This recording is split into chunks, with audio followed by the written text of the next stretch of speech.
गुरुर्ब्रह्मा गुरुर्विष्णु गुरुर्देवो महेश्वरः गुरु साक्षात् परं ब्रह्म तस्मै श्री गुरवे नमः। तस्मै श्री गुरवे नमः। जड़ भरत महाराज ने रहुगण को उपदेश किया और उस उपदेश के द्वारा उसका मोह समाप्त हो गया। तो अपने जीवन में जिस भी वस्तु को लेकर के, क्रिया को लेकर के, विचार को लेकर के मोह होता है, तो उस मोह का निराकरण साधु संतों के पास जाकर के ही हो सकता है, अन्यथा नहीं। जैसे अपने तैत्तिरीय उपनिषद में मंत्र आता है कि यदि तुम्हारे जीवन में, मन में कोई शंका हो कर्म के बारे में, धर्म के बारे में, गलत क्या है, ठीक क्या है, इसके बारे में, तो सभी धर्म ग्रंथ छानने की आवश्यकता नहीं। आप जहाँ रहते हो वहाँ उस स्थान पर जो साधु संत महात्मा होंगे उनके पास जाकर के अपनी समस्या का प्रतिपादन करना है। ध्यान से सुनना। कई बार जब लोग प्रश्न पूछने के लिए आते हैं तो वो जैसे किसी के रिप्रेजेंटेटिव बनकर के आते हैं। समझो स्वामी जी किसी के यहाँ ऐसा हो रहा हो तो उसने क्या करना है, आपको क्या फर्क पड़ता है, आप अब सुखी रहो ना। यह जो प्रश्न पूछने का तरीका है वो तरीका ऐसा हो कि मेरे जीवन में ये समस्या है और इस समस्या से निकलने के लिए मैं क्या करूं, तो तुरंत उसका उत्तर मिल जाता है। लेकिन हम अपनी समस्या को स्वीकार भी नहीं करते और उसको सुलझाना भी नहीं चाहते। अथ यदि ते कर्म विचिकित्सा वा स्यात् वृत्त विचिकित्सा वा स्यात्। कर्म या वृत्त विचारों के बारे में, धर्म अधर्म के न्याय के बारे में यदि कोई हमारे मन में विचिकित्सा संशय हो तो ये तत्र ब्राह्मणाः सम्मर्षिणः, वहाँ जो चिंतनशील मननशील ब्राह्मण साधु संत है उनके पास जाओ और उन्होंने जैसा बताया है वैसा करो, एकदम सबकी सब समस्या समाप्त हो जाती है। तो रहुगण के मन में जो जो समस्या थी उन्होंने स्पष्ट पूछी और भरत महाराज ने उनको उत्तर दिया और उसके द्वारा उनका जो शोक मोह था वो खत्म हो गया। इस प्रकार से अपने पूरे जीवन का सार जो है सत्संग हमेशा बनाए रखना। बिना सत्संग के जीवन में कुछ प्राप्त नहीं होता। पूजा पोथी दान धर्म ये सब ठीक है अपने स्थान पर, लेकिन सबसे परमोच्च श्रेष्ठ यदि कोई आध्यात्मिक साधना है तो वह है नित्य सत्संग होवे। सत्संग का इतना महात्म्य इसलिए है कि जितनी हमारी जीवन की समस्याएं हैं उसका कारण है विचार करने की प्रक्रिया में कोई दोष आ गया है, और यदि उस विचार के प्रक्रिया के दोष को ठीक कर ले तो जगत की समस्याएं अपने आप डिसॉल्व हो जाती है। और उस दोष को हमको बता सकते हैं केवल वही निर्दोष महात्मा जिन्होंने इस सब चीज़ को समझा है, अपने जीवन में उतारा है। और इसीलिए सत्संग में जाकर के इन सब चीज़ों का निराकरण हो जाता है और मन शांत हो जाता है। ये हमने 12वें अध्याय तक देखा पंचम स्कंध के। अब 13वां अध्याय प्रारंभ होता है जिसमें रहुगण का जो संशय था वो भी समाप्त हो जाएगा और एक बहुत ही सुंदर रूपक के माध्यम से हमारे सबके जीवन का वर्णन किया है। यह है पंचम स्कंध का 13वां अध्याय। जड़ भरत ने कहा, राजन, यह जीव समूह सुखरूप धन में आसक्त देश देशांतर में घूम फिरकर व्यापार करने वाले व्यापारियों के दल के समान है। जितने जीव हैं, जैसे व्यापारी लोग एक जगह से दूसरी जगह जाते हैं, अपना सामान लेकर के बेचते हैं, उसी प्रकार से प्रत्येक जीव यही बिजनेस कर रहा है। और इस माया ने उसको इस प्रवृत्ति मार्ग में लगा दिया है। और यह 3 प्रकार के कर्म इस जीव के द्वारा होते हैं। एक तो होते हैं सात्विक, राजसिक और तामसिक कर्म। और इन कर्मों के द्वारा ये भटकता भटकता इस संसार के जंगल में, यहाँ भव अटवी, अटवी माने जंगल, तो भव माने संसार, ये संसार के जंगल में भटकने के लिए ये प्रवृत्त हो जाता है। और जब तक के ये संसार में बंधा रहेगा तब तक के उसको शांति नहीं मिलेगी, वो भटकता ही रहेगा। संसार किसको कहते हैं? 3 चीज़ों को प्राधान्य देने से हम संसार में फंसे। पहले संसार का फंसने का ट्रैप जो है वो है अर्थ। अर्थम अनर्थम भावय नित्यम। जितना हम इस जगत के पैसे को, धन दौलत को, अपने घर मकान को, प्रॉपर्टी को जितना ज़्यादा महत्व देंगे उतने हम ज़्यादा संसार में फंसे हैं। इसका मतलब है सब छोड़ करके आपके पास आ जाए। मुझे एक ने पूछा था दिल्ली में, तो स्वामी जी आपने जो कहा मुझे बहुत जचा है, मैं सब छोड़ करके आपके पास आ रहा हूँ। मैंने कहा मैंने आपको ही छोड़ दिया है, मेरे पास आने की कोई ज़रूरत नहीं। इन सब का अर्थ यही समझना है कि पैसे के पीछे पागल नहीं होना। सवाल 10 करोड़ का, ज़्यादा नहीं, इसे $1 मिलियन क्वेश्चन। दूसरा संसार का रूप है प्रवृत्ति स्वरूप जीवन की प्रणाली। हमेशा कुछ ना कुछ करना है, करना है, करना है। क्या कभी शांत होकर के बैठ नहीं सकते? आज तक बहुत कर लिया, क्या मिला? एक आध बार शांत तो बैठ के देखे। तो यह जो रजोगुण की प्रवृत्ति है, अनेक प्रकार के कर्म में लगना, सब कुछ भगवान ने अच्छा किया है, बड़े हो गए, बच्चे हैं नहीं है, उनसे छुटकारा हो गया है, अब शांति का समय आया। उसी समय शांत थोड़ी बैठेंगे, चलो कोई ना कोई शुरू कर देते हैं। तो ये जो अनेक प्रकार के प्रवृत्ति स्वरूप कर्म है वो हमको जीवन में, संसार में बांध देते हैं।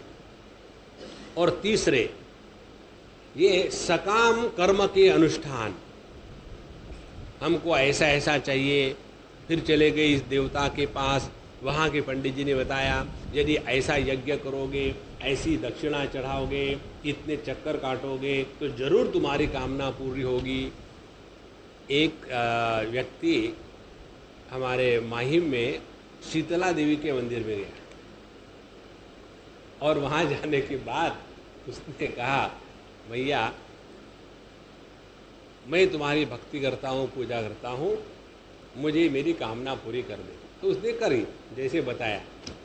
वो होने के बाद फिर वो कहता है कि हे माँ, मुझे एक ऐसा घोड़ा दे कि जो हमेशा जीते, ताकि मैं बहुत पैसा कमाऊं। तो उस माँ ने उसको एक चाटा लगाया, बेवकूफ़, तुमको मैं घोड़ा दे सकती तो मैं गधे पर क्यों बैठती?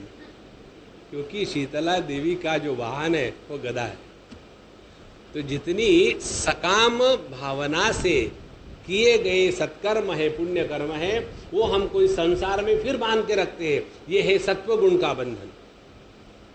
इस प्रकार से तमोगुण, रजोगुण, सत्वगुण, इन 3 प्रकार के कर्म हमको ये संसार के जंगल में भटकाते हैं। और यह जो जंगल है उसमें 6 डाकू है और उसका जो मुखिया है वो सबसे बड़ा दुष्ट लुटेरा है और वो जितनी भी माल मत्ता धन दौलत है वो लूट के ले जाता है और कभी कभी तो जबरदस्ती से सबके सामने खींच के ले गए। इस प्रकार से उस जंगल में बहुत सी लताएं हैं, घास है, झाड़ झंखाड़ है और रास्ता बड़ा तीव्र दुर्गम है। उसमें डांस है, मच्छर है और बिल्कुल चैन नहीं लेने देते। और कभी कभी तो वहाँ गंधर्व नगर नजर आता है और उसमें बड़ा चमचमाता हुआ सब जगह बहुत ही सुंदर नजर आता है। ऐसा वो जंगल है। और यह जो वणिक समुदाय इस जंगल से उस जंगल में जो भटक रहा है, उसमें रहने का स्थान, पानी, धन, इसी में आसक्त होकर के भटक रहा है। और कभी कभी बड़ा तूफान उठता है और तूफान के कारण चारों दिशाएं में अंधकार फैल जाता है, आंखों में मिट्टी चली जाती है, कभी ज्ञान भी नहीं रहता है कि कौन सी दिशा किस समय है, किस दिशा में है। इस प्रकार से अनेक प्रकार के कटु शब्द, निंदनीय वृक्षों का सहारा लेकर के यह मृग तृष्णा की ओर दौड़ रहा है। ये संसार जंगल का वर्णन है। फिर कभी कभी ये ऐसे नदियों को पार करता है जहाँ एक पानी की बूंद नहीं है और इसको भूख बहुत लगती है, और जब अन्न प्राप्ति की इच्छा करता है तब उसको खाने को तो नहीं मिलता, लेकिन दावानल में घुसने के कारण उसको यक्ष लोग इसके प्राण खींचने लग जाते हैं, तब वो दुखी हो जाता है। कभी कभी इससे जो बलवान लोग हैं वो आकर के इसके धन दौलत को खींच लेते हैं और फिर यह दुख से, शोक से मोहित होकर के मरे जैसा पड़ा रहता है।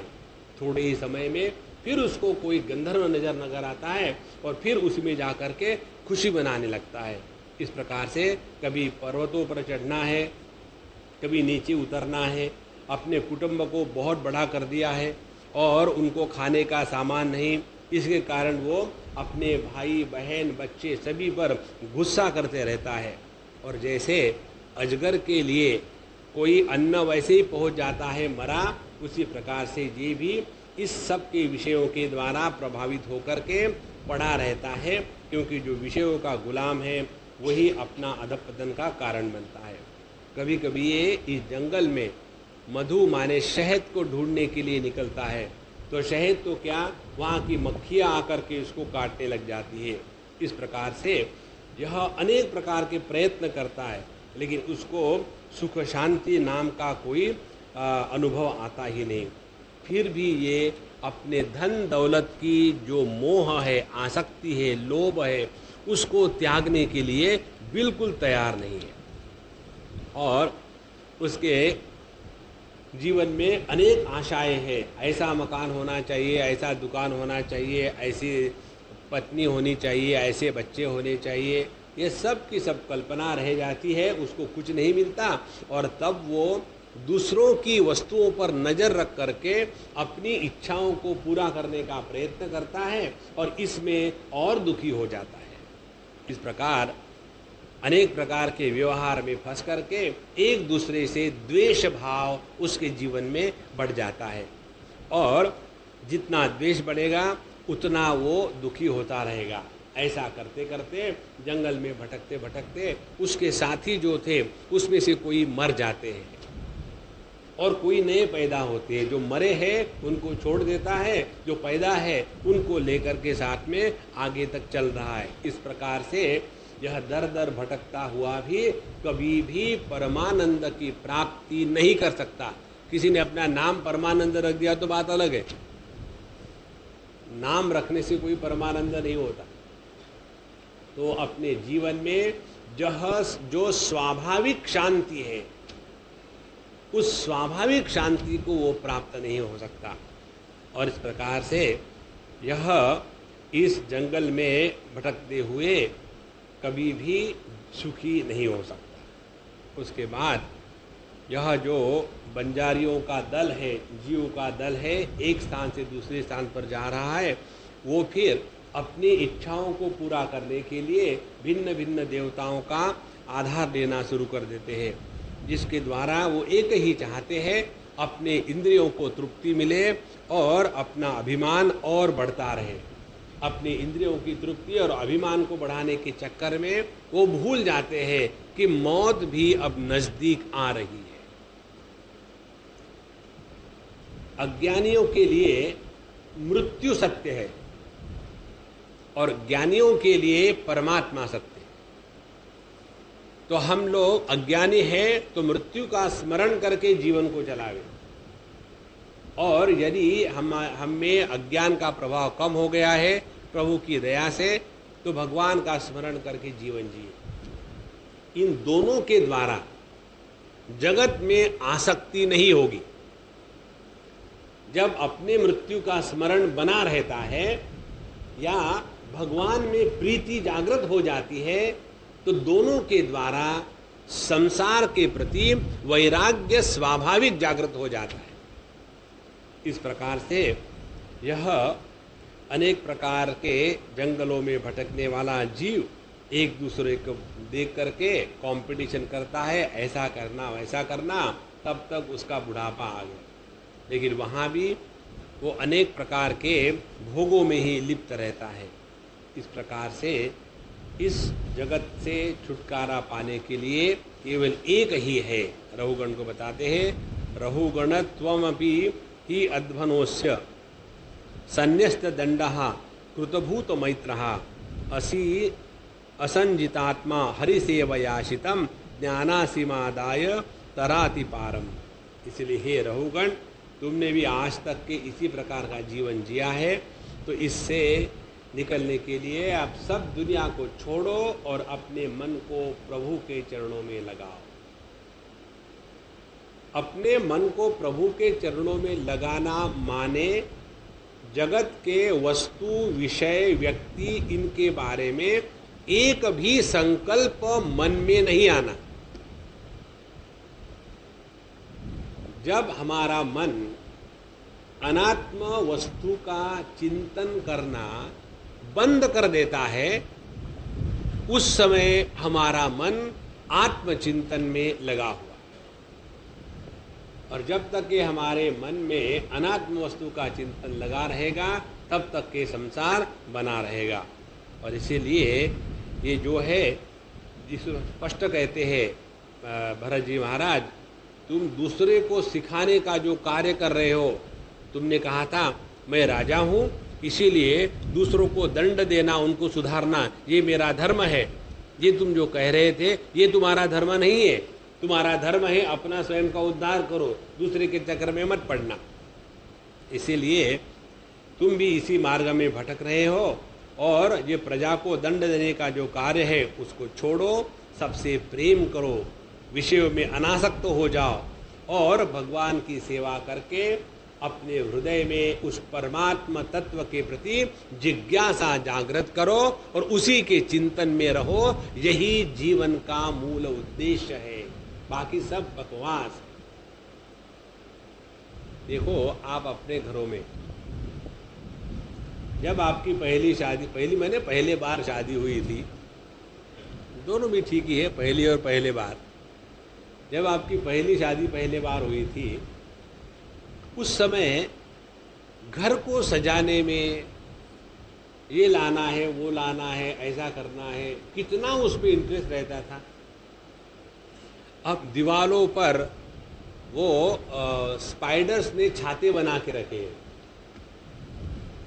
जितनी भी वस्तुएं इकट्ठी करी है, कन्याकुमारी गए तो वहाँ से सब शेल्स ले आकर के लटका दिया हर जगह में। कहीं दूसरे स्थान पर गए, समझो कंबोडिया में गए, समझो फार ईस्ट में गए, तो वहाँ से दुनिया भर की मूर्तियाँ ले आए। इस प्रकार से जहाँ जहाँ गए वहाँ से सब कूड़ा करकट इकट्ठा किया और सब जगह रख दिया। अब उसके ऊपर 1-1 किलोमीटर लंबाई की धूल इकट्ठी हो गई। उसको हाथ लगाने को मन नहीं करता, नहीं ऐसा है उसको वहीं रहने दो, हाथ मत लगाओ, धूल फैल जाएगी। इस जगत के वस्तु व्यक्ति में हमेशा के लिए अपना मन रमण नहीं कर सकता। ये बात जो समझ लेता है वही अपने हृदय में वैराग्य के बीज का आरोपण कर रहा है। अब देखो, यदि हमारे अंतःकरण में अपने ही बीते हुए जीवन के द्वारा ज्ञान की अग्नि प्रज्वलित हो जाए, तो उसके द्वारा जो वैराग्य का निर्माण होता है, वह वैराग्य ज्ञान के परिपक्वता के कारण होता है। जबरदस्ती से कुछ नहीं छोड़ देना हमको। और इसीलिए सिद्धांत ये बनता है कि अपना मन जगत में कितना भी घूमे, उसको शांति मिलती है जब वो अपने घर लौट के आता है। और अपना घर कौन सा है? अपना घर है अपना स्वरूप। इसीलिए जागृत स्वप्न में भटकने वाला ये जीव जब तक के सुषुप्ति में आकर के अपने घर में नहीं लौटता, तब तक उसको शांति नहीं मिलती। इसीलिए लोग सोने के लिए कितने तरसते हैं, इतने तरसते हैं। रात भर नींद नहीं है तो कोई बात नहीं, सत्संग में जरूर आएगी, चलो वहाँ। सत्संग में आने का एक ये भी कारण है। एक सज्जन ने मुझे बताया, मुझे मालूम नहीं था। बोले स्वामी जी आप बुरा मत मानना। मैंने बोला नहीं मानूंगा, बताओ क्या। बोले आप तो कहते हो सत्संग में सोना मत, लेकिन मुझे सबसे बढ़िया नींद सत्संग में ही आती, तो मैं क्या करूं। तो हमने कहा देखो सत्संग सबके उद्धार के लिए होता है, तुम्हारा उद्धार सोने से है तो सो जाओ, कोई बात नहीं, कम से कम उतने समय के लिए दुनिया को तकलीफ नहीं। इस प्रकार से जो हमारा मन है जगत में कभी भी सुख की प्राप्ति नहीं कर सकता। ये जिसको समझ में आया उसी के हृदय में वैराग्य जागृत हो गया। तो करे क्या फिर अपने इस मन को ऐसे स्थान पर लगावे कि जिसको प्राप्त करके उसको शांति मिले, आनंद मिले, और वह स्थान है परमात्मा का चिंतन, कथा श्रवण, नाम स्मरण इत्यादि। फिर रघुगण महाराज बताते हैं कि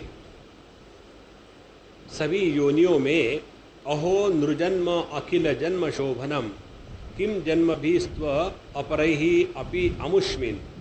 सभी जन्मों में मनुष्य जन्म श्रेष्ठ है, और बाकी अच्छे अच्छे जो जन्म है देवता के, उससे क्या है, कारण क्या कि केवल मनुष्य जन्म में आने के बाद ही हमको साधु संतों का संग मिलता है और सत्संग चलता रहता है।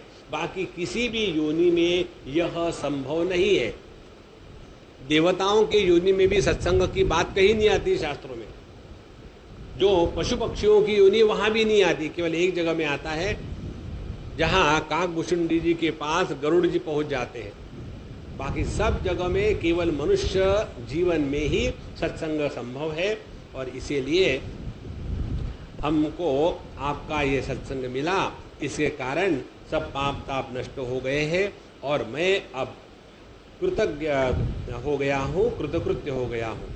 इसीलिए नमो महद्भ्योस्तु नमः शिशुभ्यः नमो युवभ्यः नमः बटुभ्यः ये ब्राह्मणा गावमधूत लिंगा चरंति तेभ्यः शिवमस्तु राज्ञाम्। इसलिए जो ब्रह्म ज्ञानियों में श्रेष्ठ है, फिर चाहे वो अवधूत हो, चाहे बड़े हो, चाहे गृहस्थ हो, चाहे बच्चे हो, चाहे स्मार्ट हो, चाहे बुद्धू के जैसे हो, उन सभी के सभी श्रेष्ठ ब्रह्मज्ञानियों को मैं नमस्कार करता हूँ। इस प्रकार से सुखदेव जी महाराज कहते हैं कि इस रहुगण को भरत महाराज ने उपदेश किया, और उसके द्वारा उसके सभी जन्मों के पाप नष्ट हो गए, अपने स्वरूप को पहचान गया।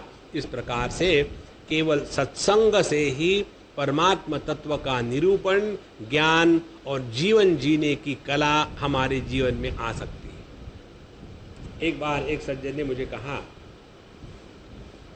स्वामी जी आजकल अमेरिका में या पाश्चात्य देशों में अनेक प्रकार की पुस्तकें निकल रही है जिसमें कैसा जीना चाहिए ये अपने ही शास्त्रों के आधार को लेकर के वो लोग फिर से रीस्टेट कर रहे हैं, फिर से बता रहे हैं।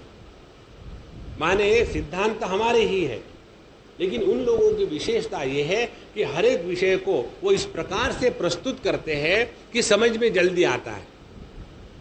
हमने कहा बहुत बढ़िया, पढ़ो उन पुस्तकों को, बड़ा मजा आएगा।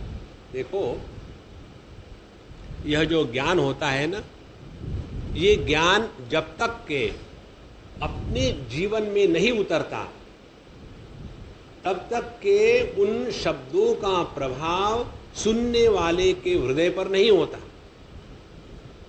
और महत्व हमारे शास्त्रों में दिया है, ग्रंथ के पाठ को नहीं उसके श्रवण को दिया है। श्रवण करने से शास्त्र के सिद्धांत महात्मा के अनुभूति के द्वारा लिप्त होकर के हमारे जीवन में हृदय में उतरते हैं, अन्यथा नहीं। इसीलिए केवल शब्द अच्छे हैं, पुस्तक का ढांचा अच्छा है, बढ़िया बढ़िया चित्र बनाए हैं, अनेक प्रकार के एरो बनाए हैं, उसके द्वारा समझाया है, ये टिकने वाली बात नहीं है। टिकने वाली बात है। नित्य जिंदा महात्मा का जिंदा सत्संग सुनना है, अन्यथा नहीं कुछ होगा। इस प्रकार से वे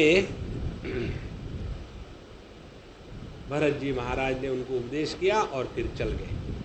उसके बाद जो रहुगण था उसके हृदय में जो अविद्या के कारण देहात्म बुद्धि थी उसका उसने त्याग कर दिया और फिर भगवान की शरण लेकर के वो अपने जीवन में परमात्मा को प्राप्त करने का अधिकारी बन गया। इस प्रकार से जो लोग भगवान की अनन्य शरण लेते हैं उनके जीवन में अविद्या, उसका कार्य काम, उसका प्रभाव कर्म, माने तीनों अविद्या काम कर्म, जिसको वेदांत में कहते हैं हृदय ग्रंथि, ये उसके पास नहीं रह सकती, कट जाती है।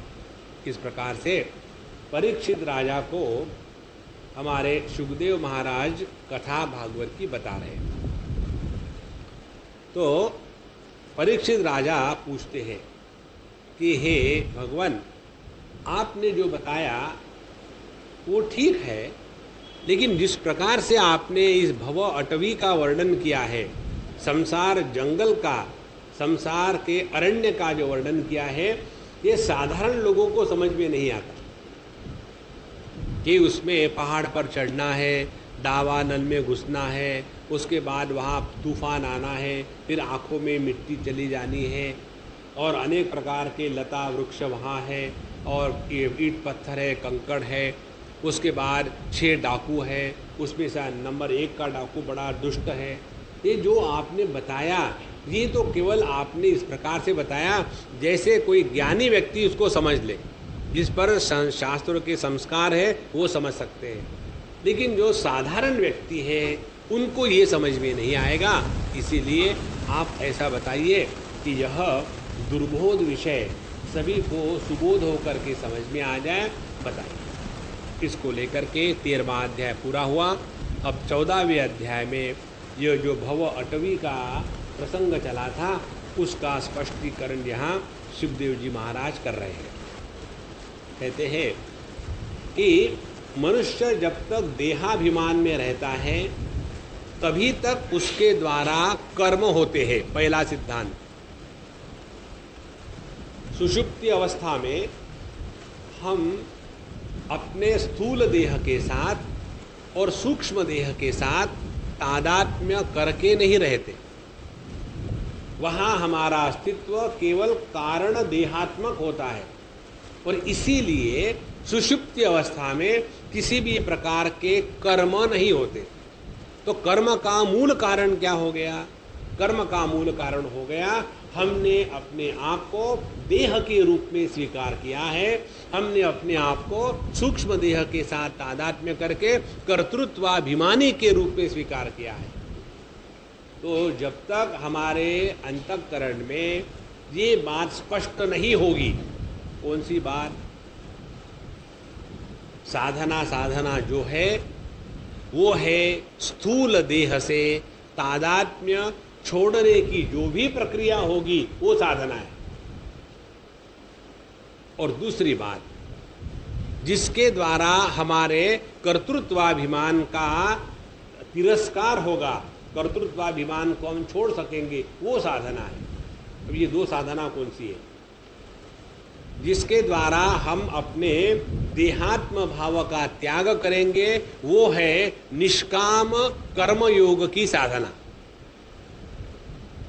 निष्काम कर्मयोग के द्वारा हम कर्म करेंगे क्योंकि देहात्म बुद्धि है, लेकिन उससे कोई कामना नहीं होगी, अपेक्षा नहीं होगी, तो वो जो कर्म है वो वैसा ही होगा जैसे किसी स्क्रू ड्राइवर को लेकर के हमने किसी का स्क्रू टाइट किया हो, नट टाइट किया हो, तो उसमें वो स्क्रू ड्राइवर को किसी भी प्रकार के पाप पुण्य की निर्मिति नहीं होती। इसीलिए निष्काम कर्म के द्वारा अपने जीवन को चलाना यह स्थूल देह से तादात्म्य छोड़ने का शास्त्रीय ढंग है। अब दूसरी बात आ जाती है, जब हम अपने कर्तव्य को पूरा करते रहे तो व्यक्ति में कर्तृत्वाभिमान बहुत जबरदस्त हो जाता है। I am very responsible, I am not like my husband. Immediate example easily available. मैं हर चीज बिल्कुल ठीक से करता हूं या करती हूं, तो ये जो अपने कर्तृत्वाभिमान को लेकर के हम चलते हैं, चाहे कितना भी बढ़िया कर्म करो, जब तक कर्तृत्वाभिमान है तब तक के कर्म के बंधन से छुटकारा नहीं। तो ये कर्तृत्वाभिमान को निकालने का तरीका क्या है? तो कर्तृत्वाभिमान को निकालने का तरीका है हम अपने सभी के सभी कर्म भगवान को अर्पित कर दे।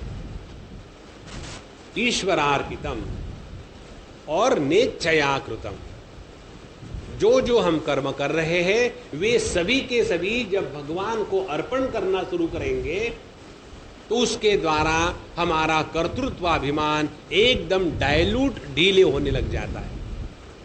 ये दो हमने यदि जीवन में किया तो हम अपने जीवन को साधना में चला रहे हैं, और यदि ये नहीं किया है तो फिर हम अपना जीवन संसार में चला रहे हैं। तो सुखदेव जी महाराज कहते हैं, जब तक के हमारा देहाभिमान बना हुआ है तब तक के शुभ, अशुभ और मिश्र 3 प्रकार के कर्म होते हैं, और उन कर्मों के द्वारा भिन्न भिन्न शरीरों के साथ हमारा तादात्म्य हो जाता है। भगवद गीता के 14वें अध्याय में आता है, ऊर्ध्वम गच्छन्ति सत्वस्थाः मध्ये तिष्ठन्ति राजसाः और जघन्य गुणवृत्तिस्थः तम अधो गच्छन्ति तामसाः। तो 3 प्रकार के कर्मों के द्वारा सत्कर्म करे, सद्गुण प्रेरित कर्म करे तो उच्च योनियों में जन्म होता है, जैसे देव, गंधर्व इत्यादि में। यदि मध्यम प्रकार के कर्म करे तो मनुष्य योनि में जन्म होता है, और कनिष्ठ प्रकार के घोर कर्म करे तो पशु पक्षी इत्यादि योनियों में जन्म होता है। तो जब तक के हमारे जीवन में ये कर्म का प्राधान्य रहेगा तब तक के कर्म के फलस्वरूप हमको जन्म लेना अत्यंत आवश्यक है, और उसको कोई रोक नहीं सकता। आगे बात कहते हैं, और इस प्रकार से यह जो संयोग वियोग रूप संसार जो प्रत्येक जीव के रूप में आता है, इस संसार का एक ये भी रूप बताते हैं, बहुत सुंदर है। संसार किसको कहते हैं? जिसमें संयोग वियोग की लाइन लगी हुई है। कभी कोई मिलता है, कभी कोई बिछड़ता है, कभी कोई मिलता है, कभी कोई बिछड़ता है, कभी पैसा मिलता है, कभी पैसा चला गया, कभी बीवी मिलती है, कभी बीवी चली गई, कभी लड़का मिला, लड़का चला गया। ये दुनिया का ऐसा ही नियम है, इसी को संसार कहते हैं। तो यह जो संयोग वियोग वाला जो संसार है, इसमें आकर के इस जीव को अनेक प्रकार के सुख दुख प्राप्त होते हैं अपने ही कर्म फलों के रूप में। ये भी हमने आपको पिछले बार बताया था, इसको समझ लेना। हमारे जीवन में सुख का, पुण्य कर्म का फल सुख होता है और पाप कर्म का फल दुख होता है। तो हम अपने जीवन में हम जो कहते हैं, कई बार लोग, मेरा प्रारब्ध है, मुझे ऐसी पत्नी मिली। प्रारब्ध के कारण पत्नी नहीं मिलती, प्रारब्ध के कारण, अपने कर्मों के कारण सुख दुख मिलते हैं। ऐसे भी लोग हैं पत्नी के साथ भी सुखी रहते हैं। ये कैसे संभव है? क्योंकि उन्होंने अपने पिछले जन्म में अनेक पुण्य कर्म किए हैं, और इसीलिए ये 2 बातें स्पष्ट समझ लो। जीवन में पुण्य का फल सुख है और पाप का फल दुख है।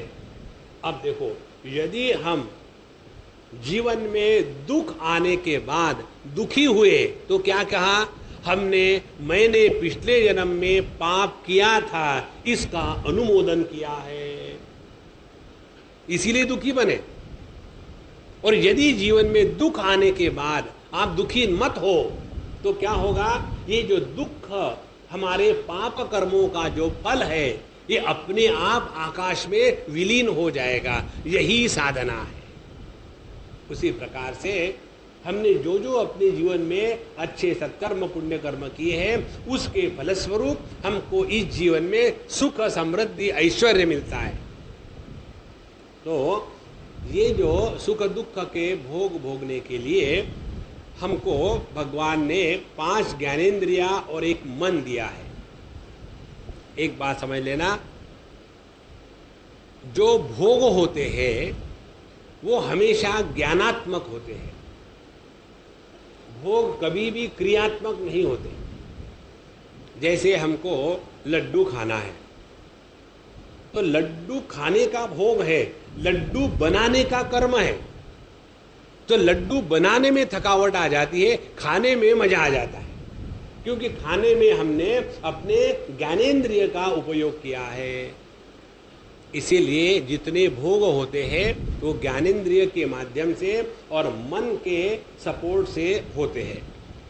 और उसमें यह जो जीव समूह है ये उसी में इतना व्यस्त हो जाता है कि इस संसार के जंगल में भटकने लग जाता है और अपने इन भोगों को पूर्ण करने के लिए यह जीव समुदाय हमेशा भिन्न भिन्न प्रकार के कर्मों में लगा हुआ है। उसके बाद बताते हैं यह जंगल कैसा है, एक स्मशान के जैसा है। इसमें इस शरीर से जो अच्छे बुरे कर्म किए हैं या तो इस शरीर में भुगतो, नहीं ये शरीर में वो कर्म का भोग नहीं कर पाएंगे तो दूसरा शरीर लेना पड़ेगा और उसके बाद फिर उसी कर्मों के फलों को भोगना पड़ेगा। और इस प्रकार से अनेक विघ्न आते हैं और फिर भी कई बार उनको अपने व्यापार में सफलता नहीं मिलती, तो उसको शांत करने के लिए केवल एक ही है बात, और वो है अपने जीवन में मन को प्रभु के चरणों में लगाओ। ध्यान से सुनना, अपने जीवन का प्रत्येक दुख का प्रसंग भगवान के द्वारा भेजा गया एक रिमाइंडर है। अब मेरे तरफ आते हो या दूसरे को भेजूं? इसीलिए ये जो विष्णु भगवान के हाथ में शंख चक्र गदा पद्म होते हैं ना, उसका यही अर्थ है। गदा गधा नहीं होता, दोनों का प्रयोजन एक ही है। तो पहले भगवान अपना मोबाइल लेकर के पुकारते हैं शंख, और वो उसकी आवाज कहाँ आती है? उसकी आती है हमारे हृदय में। प्रत्येक व्यक्ति को, चाहे वो कैसा भी हो, ज्ञानी हो अज्ञानी हो, चोर हो या साधु संत हो, प्रत्येक व्यक्ति को ये मालूम होता है सत्य क्या है, झूठ क्या है, अच्छा क्या है, बुरा क्या है, सबको मालूम है। जो सभी के सभी हम ज्ञान स्वरूप है, लेकिन अपने कंसाइंस की आवाज हम नहीं सुनते। माने जो भगवान ने शंख ध्वनि किया है, शम माने कल्याण, ख माने आकाश, वह ध्वनि, वो अंदर की आवाज, inner voice, the little child in me, these are the terms used in the latest literature. तो ये जो अपने अंतःकरण की आवाज है वो भगवान विष्णु का शंख ध्वनि है। उसको शंख ध्वनि माने जिसके द्वारा हमारा कल्याण होगा, उसको यदि हम सुन ले तो पहले ही बार गलती करने से अपने आप को बचा सकते हैं। लेकिन हम नहीं सुनेंगे क्योंकि बिजी थे, वो उधर से टक टक टक टक आ रहा था, हमने उसको बंद ही कर, क्योंकि हमको जो अभी एंगेज फोन है उसमें मजा आ रहा है। उसको नहीं सुना तो भगवान छोड़ने वाले नहीं है। फिर वो दूसरे हाथ में जो गदा है, इसीलिए उनको 4 हाथ है, गदा है, गदा से एक लगा देते हैं कस के। तो यदि आप दक्षिण भारतीय हो तो गधा है, तो गधा भी लगाता है ये कस के, धीरे धीरे नहीं लगाता। और एक बार लग गई कि फिर आदमी के होश उड़ने लग जाते हैं कि मेरे जीवन में दुख क्यों आया? इसलिए आया कि तुम इस जगत में भटक रहे थे बाबा, अपने मन को अपने स्वरूप के तरफ मोड़ो। नहीं, लेकिन हम तो भगवान का बहुत ध्यान धर्म करते हैं, पूजा पाठ करते हैं, पारायण करते हैं, दान धर्म करते हैं, फिर भी हमारे जीवन में कष्ट क्यों आए? इसलिए आए ये समझाने के लिए कि कुरुते गंगा सागर गमनम व्रत परिपालनम अथवा दानम ज्ञान विहीन सर्वमतेन भजति न मुक्तिम जन्म शतेन। जो एकदम पक्के नास्तिक है उनको भगवान के मार्ग पर लाना, जो नास्तिक नहीं है, भगवान की पूजा पाठ करे है, लेकिन उसी में फंसे है। अरे बाबा, उससे ऊपर उठो। कई बार बच्चे होते हैं ना, पहली क्लास में गए और वहाँ की मिस उनको अच्छी लगती है और उसको बताया जाता है, बेटा अब तुम अगले क्लास में तुम्हारा प्रमोशन हो गया है, तुम दूसरी क्लास में जाओ। नहीं नहीं, मुझे नहीं जाना, मुझे इसी क्लास में बैठना। क्यों? वो मिस बड़ी अच्छी है। इसी प्रकार से कि जिंदगी भर हम वहीं बैठे रहेंगे कि थोड़ी प्रगति भी करेंगे अपनी साधना में। इसीलिए केवल पूजा पोती पाठ दान धर्म यही सब कुछ नहीं है, उसके भी आगे जाकर के अपने हृदय में तत्व के बारे में जिज्ञासा जागृत होनी चाहिए। और उस तत्व जिज्ञासा को जागृत करने के लिए भगवान हमारे जीवन में कष्ट भेजते हैं। लेकिन हम तो भगवान से बढ़कर हैं, हमको समझ में नहीं आता। हमारी माया के सामने भगवान हार गए। फिर भगवान क्या करते हैं? अपनी गलती को सुधारते हैं। आदमी अपनी ही गलती सुधार, दूसरे की गलती नहीं सुधार सकता। तो कैसी गलती सुधारते हैं? उन्होंने गलती ये करी थी कि हमको मनुष्य जन्म दिया था, अब वो अपनी गलती को सुधारेंगे, मनुष्य देह से हटा करके किसी गधे के देह में डाल देंगे। जाओ वहां न्यूज़पेपर खाओ, पढ़ो मत।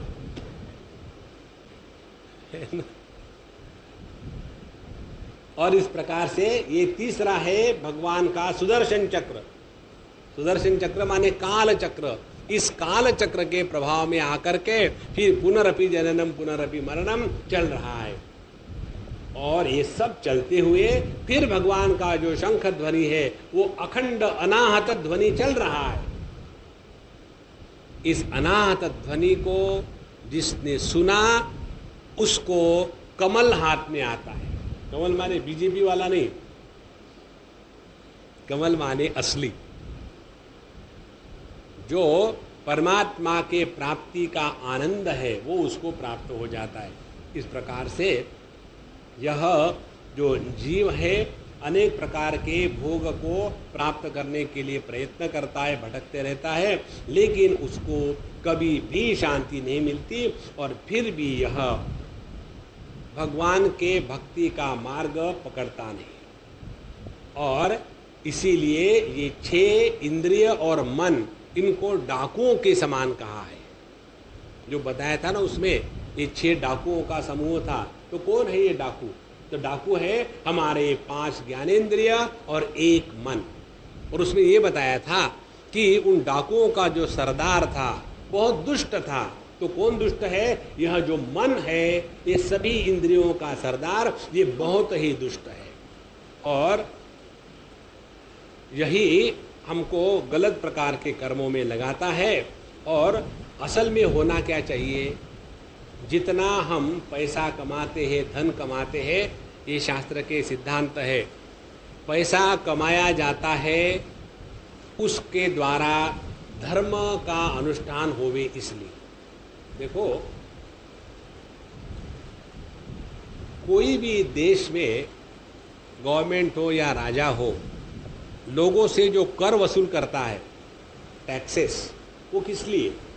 इसलिए कि भगवान ने सबको उतनी ही क्षमता नहीं दी कि जिसके द्वारा बहुत पैसा कमा सके। कोई को लोग ऐसे होते हैं कि वो गोबर में हाथ डालेंगे तो उसमें से पैसा कमाएंगे, और कोई ऐसे होते हैं सोने में हाथ डालेंगे तो उसको भी गंवा डालेंगे। होते हैं ऐसे। तो यदि ऐसी ये दुनिया है, तो जिनको भगवान ने पैसा कमाने की शक्ति क्षमता दी है, तो क्या सभी का सभी पैसा वही रखेंगे? नहीं। तो उनको पैसे कमाने को अलाउड है, लेकिन उस पैसे का विनियोग जो ये कार्य नहीं कर सकते हैं उनके लिए उनको देना, वो उनका धर्म बन जाता है। जैसे एक घर में 3-4 भाई हो और एक आध भाई कोई उसमें बीमारी आ गई हो, बचपन से लूला लंगड़ा हो, पागल हो, तो उसकी देखभाल करना बाकी 4-5 भाइयों का कर्तव्य बनता है। उसी प्रकार से समष्टि के स्तर पर हम जितना पैसा कमाते हैं उसका मूल उद्देश्य हमारे द्वारा धर्म का अनुष्ठान होवे इसलिए होना चाहिए। लेकिन यह हम अपने मन को कितना भी समझावे, पैसा कमाने के बाद पहला विचार मन में आता है भोग कैसे करें, धर्म का पालन अंतिम विचार होता है। धर्म के पालन में अंतिम विचार कैसा है, धर्म भी हम करेंगे कैसा, जब ATG मिलेगी तब, उसके सिवा नहीं करेंगे। तो जहाँ ATG टाइप धर्म है वो धर्म का एक विडंबन है, वास्तविक धर्म नहीं है। अच्छा, यदि हमने अपने जीवन को धर्ममय बनाया अर्थ के साथ, तो हमको वही मन निःश्रेयस का कारण बताया जाता है। और मनुष्य जब अपने मन के वश में आ जाता है तब उसका ये विवेक, ये बुद्धि, ये समझ अपने आप नष्ट हो जाती है। और इसीलिए ये जो मन है केवल इन ज्ञानेंद्रियों के द्वारा शब्द स्पर्श रूप और सगंध इसी में रह करके अनेक प्रकार के गृहस्थोचित जो भोग है उसमें लग करके अपने आप को लूट लेता है।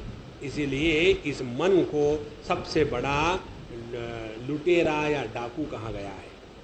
और जो इस जंगल में भटकने वाले कुटुंबी है, कुटुंबी कौन है, अपने पति पत्नी बच्चे माँ बाप इत्यादि, उन्हीं के साथ रह करके ये अपने जीवन की शांति खो बैठता है।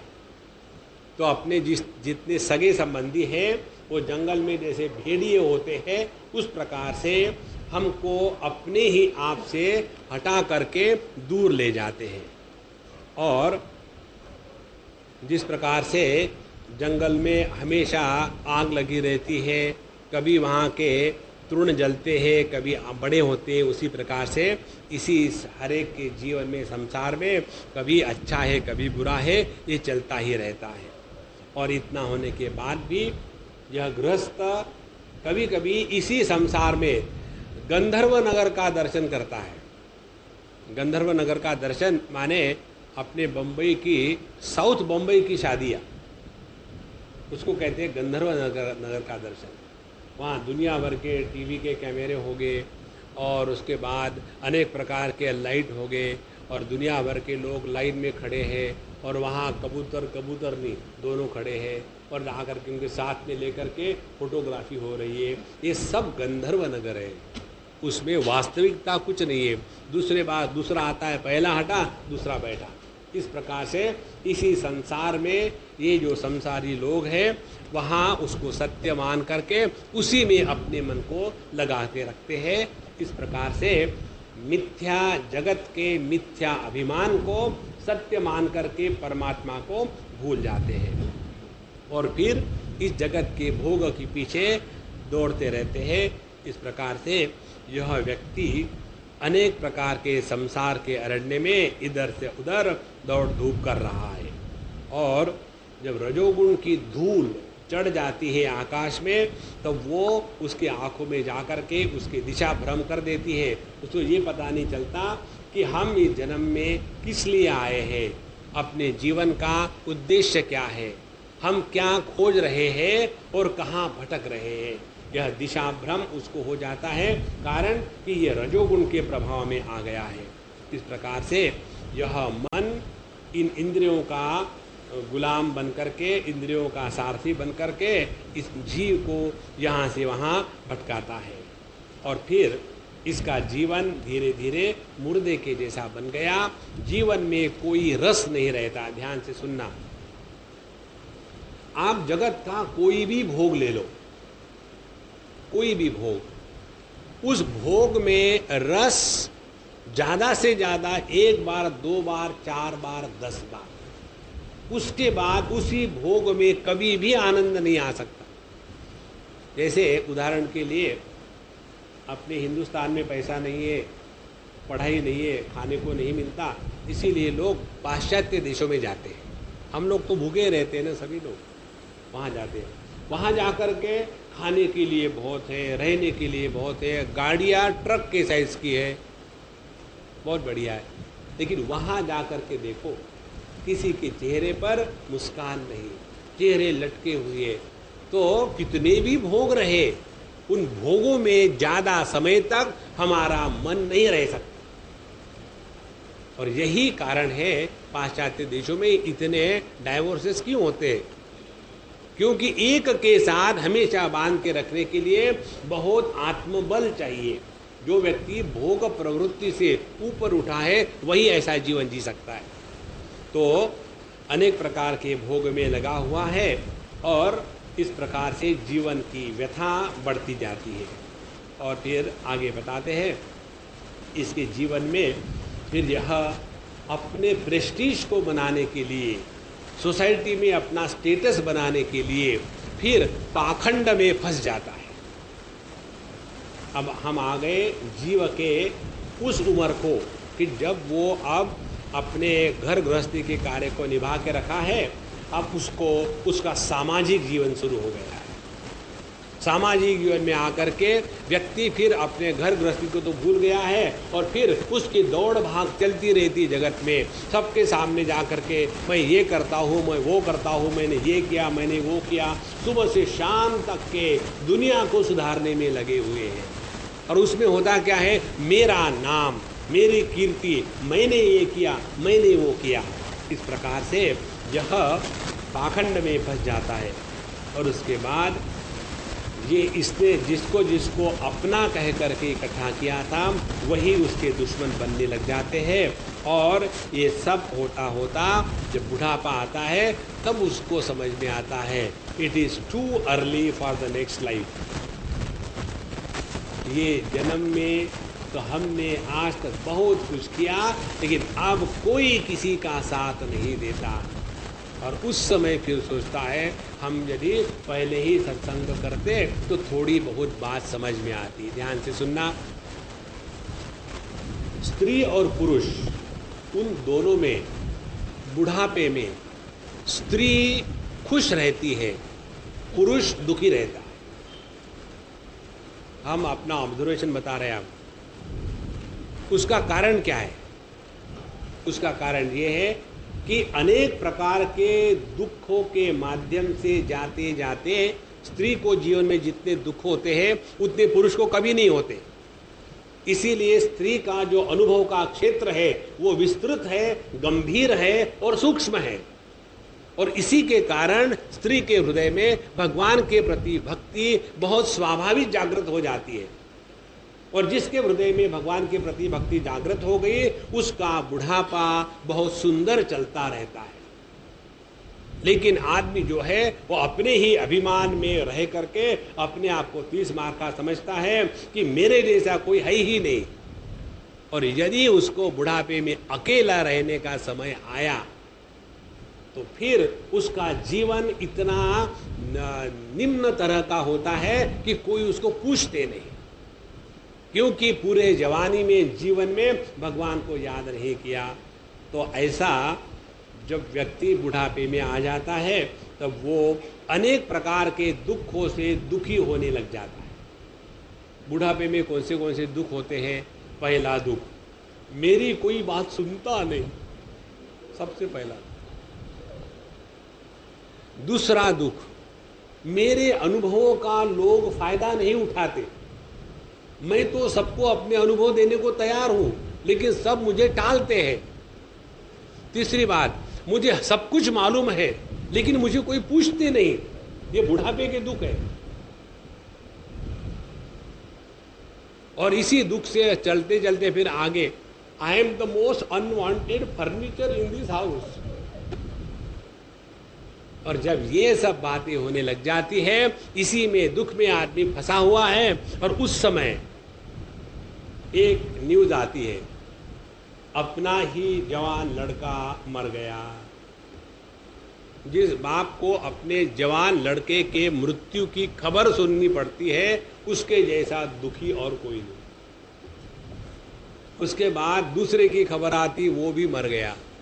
फिर तीसरे की खबर आती है, मेरा भाई और हम जुड़वे थे, एक मर गया, अब मैं बचा हूं, अब पता नहीं मेरा नंबर कब आने वाला है। ये सब बुढ़ापे के जो दुख है उसके द्वारा व्यक्ति खिन्न रहता है, दुखी रहता है। और ये करते करते उसको ये समझ में नहीं आता कि कब उसकी मृत्यु नज़दीक आ रही है, लेकिन वो अपने दुख में इतना डूबा रहता है कि भगवान का उसको स्मरण ही नहीं होता। इसीलिए भैया हमने आप सबको 25 बार बताया है, साधना साधना करना माने दुखी मत रहना। एक ही साधना करो, दुखी मत रहो, एकदम मस्त रहो। दुनिया में ऐसा ही चलता है। जो हमारे जीवन में घटना घटती है ना, हमको लगता है पहली बार हुआ है, ऐसा हजारों करोड़ों बार हुआ है, ये पहली बार नहीं हुआ है। हमारी शादियां कितने बार हो गई, हमारे बच्चे कितने बार होके मर गए, हमारे माँ बाप कितने बार थे, कितने मर गए, ये तो अखंड चल रहा है। अब उसी को लेकर के कब तक रोते रहेंगे? अपने मन को इस क्षुद्र जगत से ऊपर उठाओ भैया, तब जाकर के मन को शांति मिलेगी। इसीलिए सबसे बढ़िया साधना ये है, हर हाल में प्रसन्न रहो। लेकिन हमको आता नहीं, प्रैक्टिस शुरू करो। अभ्यास ये ऋतु कौन्तेय, अभ्यास के द्वारा संभव है। तो कैसा अभ्यास करें? झूठ मूठ का हंसना शुरू करो। हमने कई चेहरों को देखा है, उनको स्क्रू ड्राइवर लेकर के उनके आर्म पीट में यदि ये स्क्रू करो तो भी नहीं हंसते। ये कौन सा हमने व्रत ले लिया है कि दुखी रहना है? व्रत लेना ही है तो प्रसन्नता का लेवे, और जितने आप प्रसन्न रहेंगे धीरे धीरे वैसा स्वभाव बन जाता है। और जिसका प्रसन्न रहने का स्वभाव है, उसी के माध्यम से परमात्मा अभिव्यक्त हो रहे हैं। भगवान की अभिव्यक्ति दुखी के हृदय से नहीं होती। भगवान की अभिव्यक्ति होती है साधु संत जो हमेशा प्रसन्न रहते हैं। प्रसन्न चेतसो याशु बुद्धि परिअवतिष्ठते, भगवद गीता कहती है जो प्रसन्न चेतस है उसी की बुद्धि परमात्मा में लग सकती है। जो दुखी है उसकी बुद्धि जगत में लगी हुई है, क्योंकि जगत ही दुख का कारण है।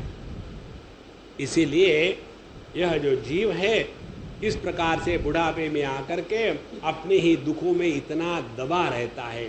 अब देखो, वृद्ध व्यक्तियों को जाकर के देखो, उनसे बात करने का एक्सपेरिमेंट करो, ज़्यादा बढ़ाना मत। जा कर के किसी भी बूढ़े व्यक्ति को, स्त्री हो या पुरुष हो, साइज कैसी भी हो, जा कर के उनको चाबी भरना है तो उनके घुटने को हाथ लगाना, थोड़ा दबा देना। दर्द कर रहा है क्या? स्वामी जी आपको कैसे पता? हर एक बूढ़े के घुटने दुखते ही, उसमें ज्ञान की कोई आवश्यकता नहीं। बुढ़ापे में घुटने दुखने के लिए ही दिए होते हैं। और उसके बाद उनको चाबी भर दो, उसके बाद आपको बोलने की जरूरत नहीं, शुरू हो जाएगा। एक एक जॉइंट का नाम लेकर के, उसकी एक एक हड्डी का वर्णन करके उसका इतना सुंदर वर्णन करेंगे, क्योंकि आत्मानुभूति का वर्णन है, अपरोक्षानुभूति का वर्णन है, और उसी में फंसे रहेंगे। अब देखो, जो व्यक्ति बुढ़ापे में अपने दुख दर्द में फंसा हुआ है, वो कभी भगवान के बारे में सोच सकता है? इसीलिए जितना हम प्रसन्न रहेंगे उतना देह का अपने दर्द इत्यादि वो होता ही है। एक अम्मा, हम अभी गए थे कहीं, बूढ़ी है, चल फिर नहीं सकती, चेहरे की मुस्कान अप्रतिम बुढ़ापे में। और हम उनके पास गए, हमने कहा अम्मा चलो, बाहर लोग पटाखे फोड़ रहे, चलते नहीं आप? बोले स्वामी जी मैं नहीं चलती, मैं यहीं बैठती हूँ। तो मैंने कहा अम्मा घुटने दुख रहे क्या? बोले बुढ़ापे में घुटने दुखने के लिए होते हैं, अब वो क्या करें? तो हमने कहा आपको आने को बाहर मन नहीं करता? बोले मन करता है लेकिन मैं नहीं जाती।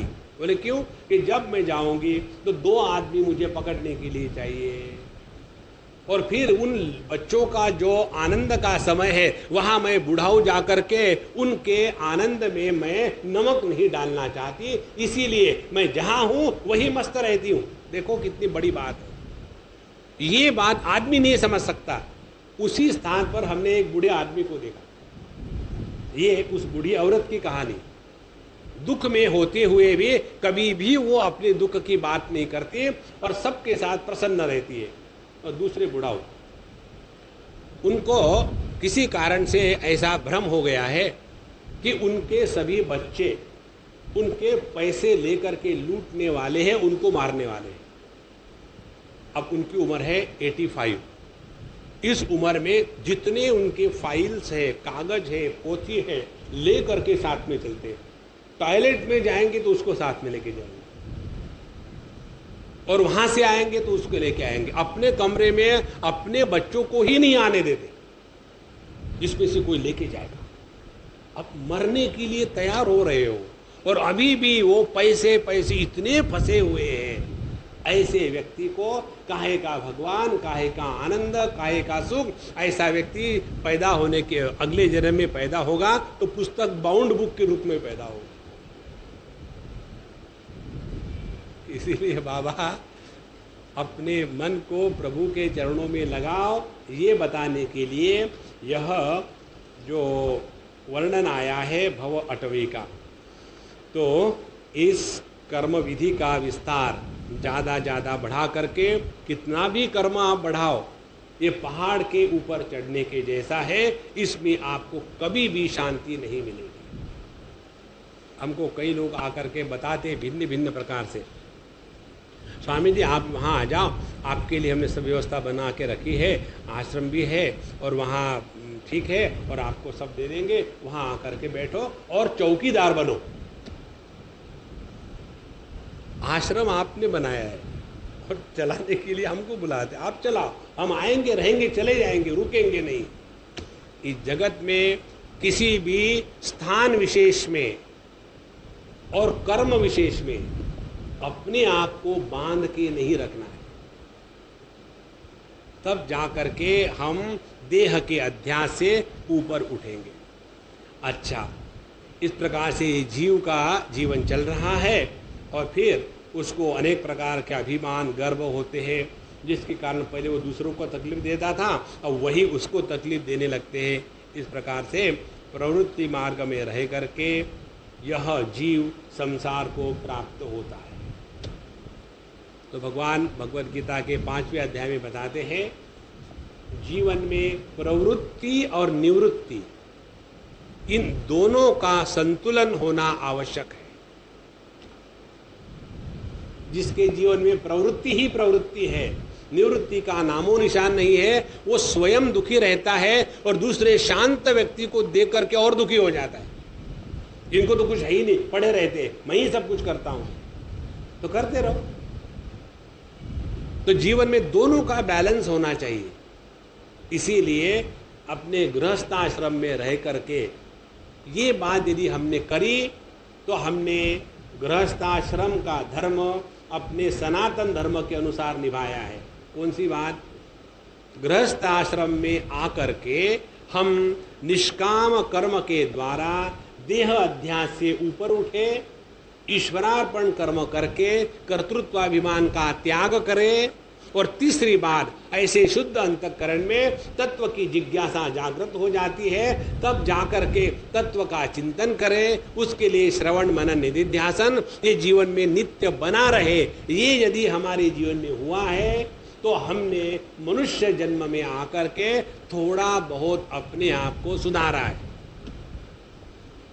नहीं तो जो बातें पशु पक्षी के जन्म में आकर के होती है वही इस जन्म में आकर भी करी तो हमने इस अच्छे मौके को खो दिया है। इस प्रकार से जब इसका जीवन चल रहा है, फिर बुढ़ापा आ गया और आने के बाद बाकी सभी लोग अब देखते हैं ये कब मरने वाला है और इसके मरने के बाद मुझे क्या मिलने वाला है। यहाँ उन्होंने जो शब्द लिखे है, कोई विष्णु मित्र आता है, कोई देवदत्ता आता है और आकर के इसका धन छीन के ले जाता है, उस समय उनको और दुख होता है।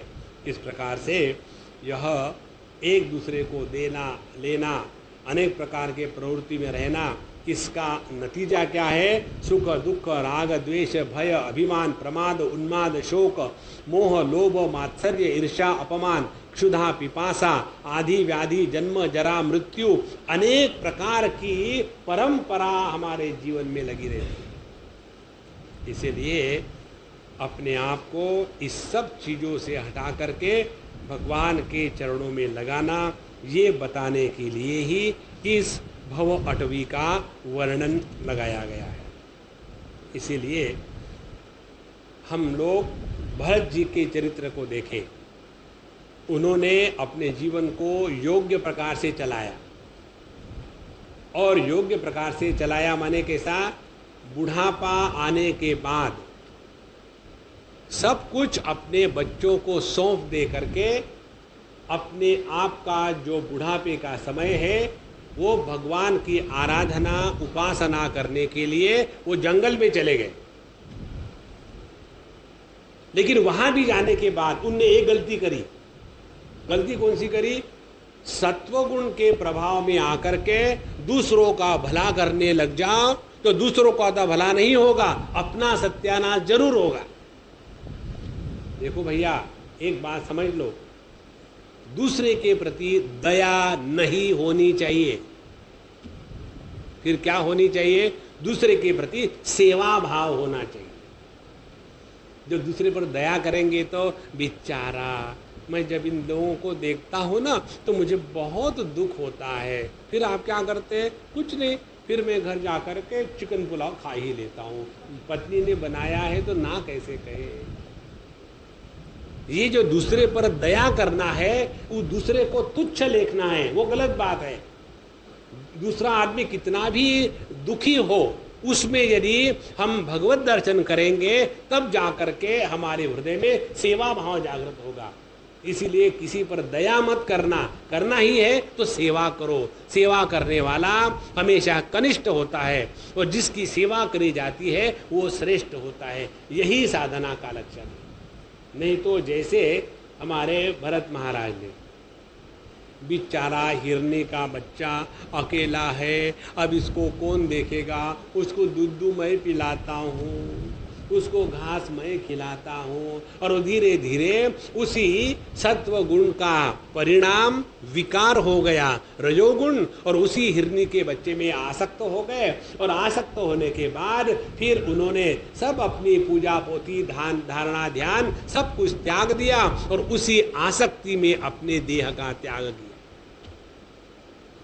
हिरनी के बच्चे के साथ करने से ये बात होती है, तो वही बात जगत के किसी भी वस्तु व्यक्ति के साथ आसक्ति के कारण होती है। ये सीखना है।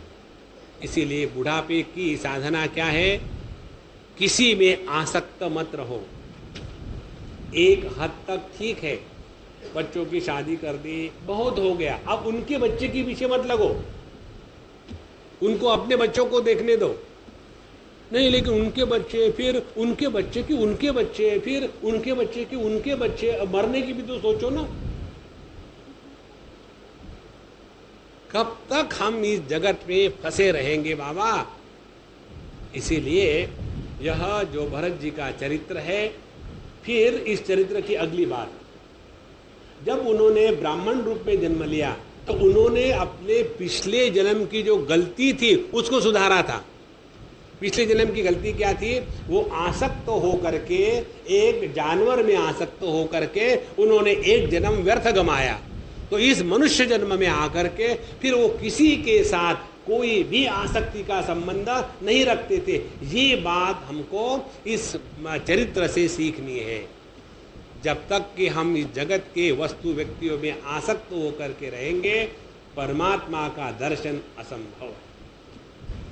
इसलिए जिस जिस कारण से हमारे जीवन में अपनों के प्रति वैराग्य निर्माण हो जाता है, वो हमारे जीवन का प्रभात काल, और जिसके कारण अपनों के प्रति ही बहुत आसक्ति निर्माण हो जाती है, वो समझ लेना हमारे जीवन का संध्या काल है। इस प्रकार से उन्होंने बताया कि यह जो भरत जी का जीवन है इसको याद रखे और उसके ऐसा अपने जीवन को बनावे, तो धीरे धीरे हम अपने इस मोह माया से हट करके प्रभु को प्राप्त कर सकते हैं। इसलिए इस भरत जी के जो पवित्र गुण है, कर्म है, इसकी सभी भक्तजन प्रशंसा करते हैं। ये चरित्र बड़ा कल्याणकारी, आयु और धन की वृद्धि करने वाला, लोक में सुयश बढ़ाने वाला अंत में स्वर्ग तथा मोक्ष की प्राप्ति कराने वाला, जो पुरुष इसे सुनता है, सुनाता है, इसका अभिनंदन करता है, उसकी सारी कामनाएं स्वयं पूर्ण हो जाती है और दूसरों से उसे कुछ भी नहीं मांगना पड़ता।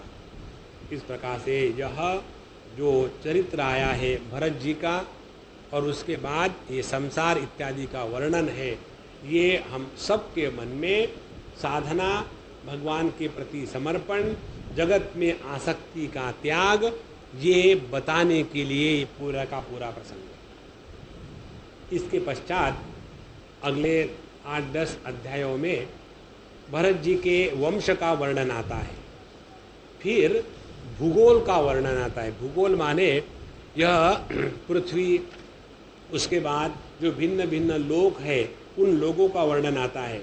फिर इसमें स्पष्ट रूप से बताया है कि जिसको हम भारतवर्ष कहते हैं, ये यहाँ का है, बहुत विस्तार से लिखा है, जिसको हम भारतवर्ष कहते हैं। भारतवर्ष माने संपूर्ण पृथ्वी, और उसमें जो भारत खंड है, जो भारत खंड माने हिमालय से लेकर के कन्याकुमारी तक, उसको कहते हैं भारत खंड।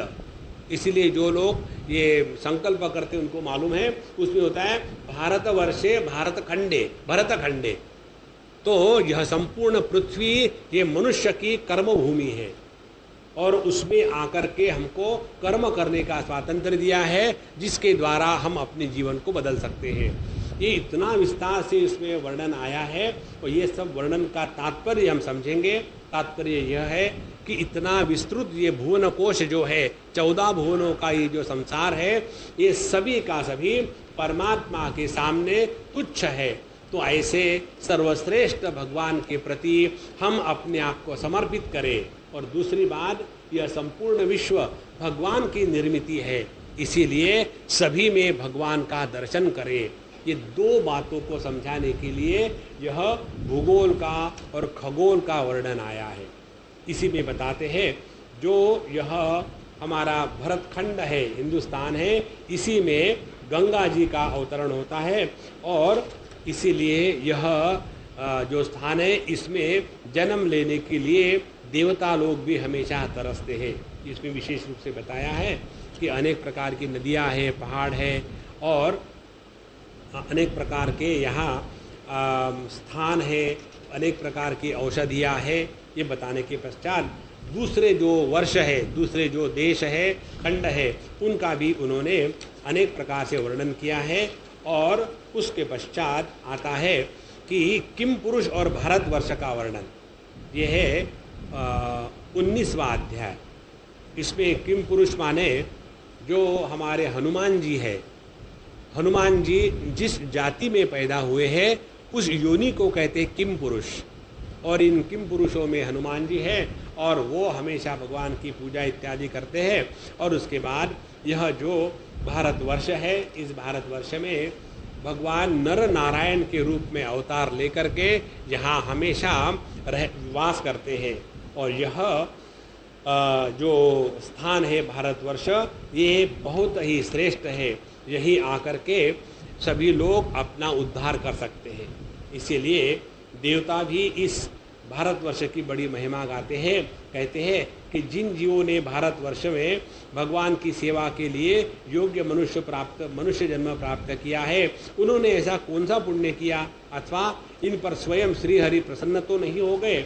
इस परम सौभाग्य के लिए तो निरंतर हम भी तरसते रहते हैं। हमें बड़े कठोर यज्ञ तपोव्रत दान करके यह तुच्छ स्वर्ग का अधिकार प्राप्त हुआ है, लेकिन इससे लाभ क्या है? यहाँ तो इंद्रियों के भोगों की अधिकता के कारण स्मृति शक्ति छीन जाती है और श्रीमन नारायण के चरण कमलों की स्मृति भी नहीं रहती। स्वर्ग तो क्या, यहाँ के निवासी एक एक कल्प की आयु है, फिर भी संसार चक्र में फिर लौटने पड़ता है।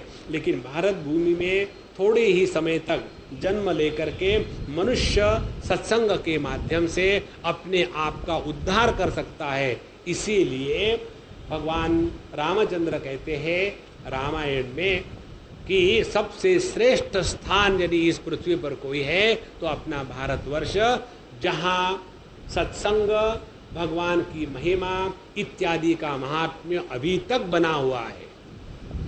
जो लोग भारत को अमेरिका बनाने की सोच रहे हैं, उन्होंने भारत के हृदय को ही नहीं पहचाना। भारतवर्ष हमेशा आध्यात्म प्रधान देश रहा है। जितने साधु संत, जितने ऋषि मुनि अपने भारत देश में पैदा हुए हैं और कहीं पैदा नहीं हुए, यह योग भूमि है, भोग भूमि नहीं है। इसीलिए चाहे कितने भी लोग आ जाए यहाँ, कितना भी टीवी चले, फिर भी अपने देश में यह जो आध्यात्मिक प्राधान्य है ये कभी भी डाइल्यूट नहीं होगा। कई बार लोग आकर के हमको बताते हैं कि स्वामी जी, आपको नहीं लगता क्या कि अपना देश अधपतन की ओर जा रहा है, अपने संस्कृति का नाश हो रहा है, आप उसके लिए कुछ करो। तो हमने कहा, आपको कैसे पता चला कि अपना देश अधपतन की ओर चल रहा है? अभी पहले नहीं था क्या? बोले नहीं। आगे नहीं होगा क्या? बोले नहीं। इसका कारण मालूम है क्या है? अभी आप हो, क्योंकि पहले भी आप नहीं थे, आगे भी आप नहीं रहोगे। तो इस जगत के देश के अधपतन का कारण आप स्वयं हो। अपने आप को सुधारो, दूसरे अपने आप सुधर जाए। इस भारतवर्ष में जन्म लेने के बाद जो व्यक्ति अपने आप को प्रभु के चरणों में नहीं लगाता, उसके जैसा दरिद्री वही है।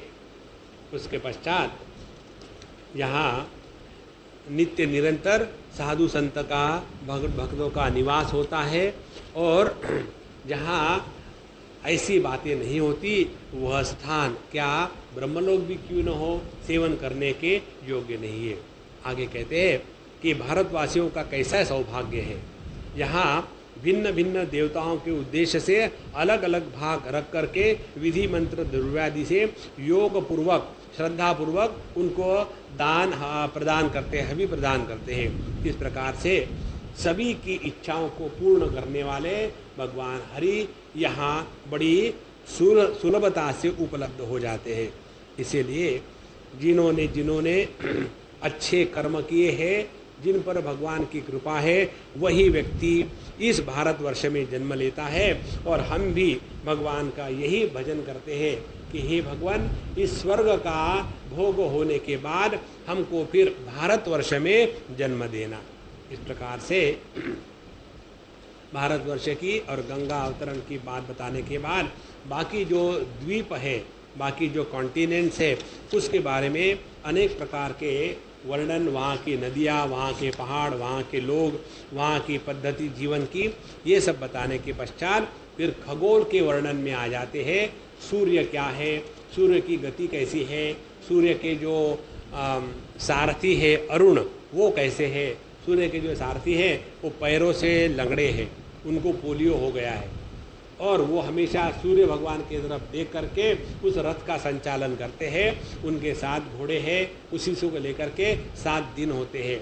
उसके बाद उनके अगल बगल में जो अनेक प्रकार के ग्रह है, उनकी स्थिति जैसे ध्रुव ग्रह है और चंद्रमा या तो फिर नक्षत्र इत्यादि है, सोम मंगल बुध इत्यादि, उनकी गति वो कौन से राशि में कब तक रहते हैं। इस प्रकार से विस्तार से पूर्ण भूगोल खगोल का वर्णन आया है। उसके पश्चात आता है वर्णन ये जो अधम जीवन है, जिसको कहते हैं सबसे नीचे का होता है अतल, फिर उसके नीचे होता है वितल, फिर होता है सुतल, सुतल के नीचे होता है तलातल, फिर महातल, रसातल, रसातल के नीचे होता है पाताल। ये 7 नीचे के लोग हैं और उसमें रहने वाले भिन्न भिन्न प्रकार के प्राणी रहते हैं। और इस पाताल लोक नीचे 30,000 योजन के नीचे वहाँ भगवान की जो तामसी कला है, अनंत शयन, अनंत माने यह जो संकर्षण देव भगवान है वो वहाँ रहते हैं, और उन्होंने ही इस पृथ्वी को अपने फण के ऊपर में धारण करके रखा है। इतने सभी लोगों का वर्णन करने का तात्पर्य क्या है? यह जीव जब मनुष्य जन्म में आकर के अपना उद्धार नहीं करता, बल्कि भोगों में ही व्यस्त रहता है, तो उसको जो भिन्न भिन्न प्रकार के योनियों में जाने का प्रसंग आता है, तो कौन से स्थान पर वो जा सकता है ये बताने के लिए ये 14 भुवनों का प्रसंग आया है। तो ये सभी स्थान परमात्मा की ही अभिव्यक्ति है। इसीलिए जगत में सबके प्रति मन में प्रेम हो, अंतःकरण शुद्ध हो और भगवान का स्मरण बना रहे, ये बताने के लिए ये प्रसंग आता है। और उसके पश्चात अपने अपने कर्मों के अनुसार भिन्न गति प्राप्त करने के लिए ये वर्णन बताने के बाद 26वें अध्याय में परीक्षित जी पूछते हैं कि ये लोगों को इतनी भिन्न भिन्न गतियाँ क्यों प्राप्त होती है। कोई देवलोक में जाता है, कोई गंधर्व लोक में, कोई पशु लोक में, कोई पक्षी लोक में। इसका कारण क्या है? तो कहते हैं कारण है जैसे जैसे हमारे कर्म उच्च या नीच प्रकार के होते हैं वैसे योनि की हमको प्राप्त होती है। और इसका तो अर्थ यही निकला। परीक्षित जी कहते हैं कि हम जिसका भी वर्णन करेंगे वो तो सभी भगवान में ही उपलब्ध है। तो जिन्होंने पाप कर्म किए वो लोग कहाँ जाते हैं, उनकी गति क्या है? तो बताते हैं वो सभी के सभी लोग नरक में जाते हैं। और फिर इसके बाद 28 नरकों का वर्णन है। तो आपके लिए बहुत बड़ी ऑप्शंस है। ऐसे नहीं कि एक ही नरक है वहाँ जाकर के भीड़ भाड़ हो जाएगी, कोई जरूरत नहीं। अनेक प्रकार के नरक है और इस नरक में से जो चाहिए सिलेक्ट कर लो, नहीं तो सबको बाईपास कर सकते हैं यदि हम अपने जीवन में प्रभु का स्मरण करें और हमेशा के लिए इस जन्म मरण के चक्कर से छूट जाए। इस प्रकार से नरक इत्यादि का जो वर्णन शास्त्रों में आता है उसका कारण ये नहीं कि भगवान हमको नरक में कष्ट देने के लिए भेजते हैं। वो इसलिए भेजते हैं कि हम शुद्ध हो जाए, पवित्र हो जाए, ताकि फिर हम भगवान की सेवा करने के लिए अधिकारी बने, लायक बने। इसीलिए नरक का वर्णन आता है। इस प्रकार से यह 5वां अध्याय स्कंद पूरा हो गया। और इसमें आगे पूछा जाएगा कि ऐसी जो भिन्न भिन्न योनियों में जीव जाते हैं और उसके बाद मनुष्य प्राणी मनुष्य जन्म में जब आने के बाद उसको भगवान की प्राप्ति की कैसी साधना करनी चाहिए। तो साधना के पक्ष को लेकर के 6वां स्कंद प्रारंभ होता है। इसको कहते पुष्टि स्कंद। और इसमें पहले 2-3 अध्यायों में भगवान के नाम की महिमा, फिर उनके रूप गुण का चिंतन और आखिर में जाकर के उनकी सेवा ध्यान की बातें। इस प्रकार से 3 प्रकार से परमात्मा के प्राप्ति के साधन इस 6वें स्कंध में बताए हैं, जिसको हम कल प्रारंभ करेंगे। अब यही 5वां स्कंध पूर्ण करते हैं। ओम पूर्णमदः पूर्णमिदं पूर्णात् पूर्णमुदच्यते पूर्णस्य पूर्णमादाय पूर्णमेवावशिष्यते। ओम शांति शांति शांति। हरि ओम। श्री गुरुभ्यो नमः। हरि ओम।